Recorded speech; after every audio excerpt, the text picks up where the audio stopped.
इस सिलसिले में नीतीश कुमार को, तेजस्वी यादव को और देश के वजीर आजम नरेंद्र मोदी को, तीनों को बिहार की जनता से माफी चाहनी चाहिए।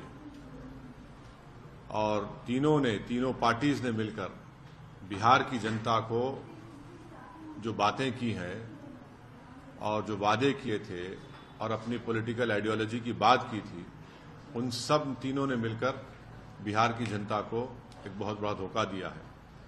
और यकीनन इसमें सबसे बड़ा रोल है नीतीश कुमार का। नीतीश कुमार कल तक हमको गाली देते थे कि ओवैसी बी टीम है। अब नीतीश कुमार को शर्म नहीं आती उसी जगह पर जाकर बैठने के लिए जहां पर हम पर इल्जाम लगाते थे। और नीतीश कुमार ने पॉलिटिकल अपॉर्चुनिज्म कहना तो अंडरस्टेटमेंट होगा, उन्होंने हर चीज का रिकॉर्ड तोड़ दिया है और कोई उनकी बात का न एतबार है न भरोसा है। मैं शुरू से कह रहा था कि नीतीश कुमार फिर से बीजेपी में जाएंगे, मगर लोग हमारी बात पर यकीन नहीं कर रहे थे।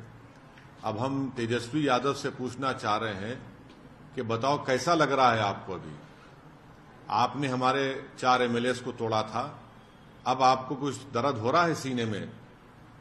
तकलीफ हो रही है आपको अपने भेजे में? अब आपको मालूम हो रहा है कि जो खेल आप हमसे खेले थे वही खेल आपसे हो गया। और तेजस्वी यादव और उनकी पार्टी धोखा दी है। 2 मर्तबा नीतीश कुमार को उन्होंने मुख्यमंत्री बनाया। बताइए अब क्या हासिल हुआ? आपने बीजेपी को आपने सत्ता दे दी। नीतीश कुमार तो सिर्फ अभी तो नाम के मुख्यमंत्री रहेंगे, हुकूमत चलेगी बिहार में आरएसएस के नरेंद्र मोदी की। हम तो यही चीज को रोकना चाह रहे थे। एमआईएम पार्टी इसी को रोक रही थी। और जब हमारे सीमांचल की जनता ने एमआईएम के 5 विधायक को कामयाब किया तो हमने तो जब उनके स्पीकर के इलेक्शन में तायीद की थी गठबंधन के।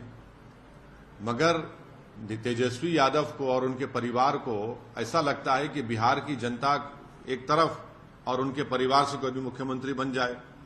नीतीश कुमार को लगता है कि मैं जब तक जिंदा रहूं मुख्यमंत्री रहूं, और बीजेपी को लगता है कि भाई हर चीज हमको मिल जाए, चाहे कुछ भी हो, किस तरीके से हो जाए। देश के प्रधानमंत्री का भाषण मुझे याद आ रहा है जब नीतीश कुमार ने वो ऑब्जेक्शनेबल बातें कही थी महिलाओं के बारे में। देश के प्रधानमंत्री ने कहा था क्या गंदगी फैला रहे हैं, और देश के प्रधानमंत्री ने महिलाओं से वादा किया था कि मैं आपको इन लोगों से बचाऊंगा। अब देश के प्रधानमंत्री खुद नीतीश कुमार को बाजू बिठाकर चाय पिला रहे हैं। तो इसका टोटल ये है कि बिहार की जनता का एक बहुत बड़ा नुकसान और धोखा उनको दिया जा रहा है। बिहार में डेवलपमेंट रुक चुका है, अफसरशाही बढ़ चुकी है, और हम तो शुरू से सीमांचल की लड़ाई लड़ते आए, लड़ते रहेंगे। और इससे जनता को फिर से मालूम हो गया कि एमआईएम और ओवैसी जो बात कह रहा था कि सेकुलरिज्म, पॉलिटिकल सेकुलरिज्म सिर्फ इस्तेमाल किया जाता है भारत के मुसलमानों को धोखा देने के लिए, और अब की बार फिर से धोखा दिया गया है बिहार के मुसलमानों को सिर्फ सत्ता में आकर बैठने के लिए। मैं उम्मीद करता हूं कि न सिर्फ बिहार बल्कि पूरे देश के जो अल्पसंख्यक समाज, मुसलमान और जो हमारे सेकुलर जहन रखने वाले हिंदू, ओबीसी और दलित भाई हैं, वो देखेंगे इन चीजों को कि कैसे सेकुलरिज्म के नाम पर चुनाव में तो वोट लिया जाता है और उसके बाद फिर आपके वोट को ले जाकर आरएसएस और मोदी के झोली में रख दिया जाता है। तो उम्मीद करते हैं कि वो इससे एक इसका नोट लेंगे और उन पार्टीज का साथ देंगे जो आपकी पॉलिटिकल लीडरशिप को डेवलप करना चाहती है।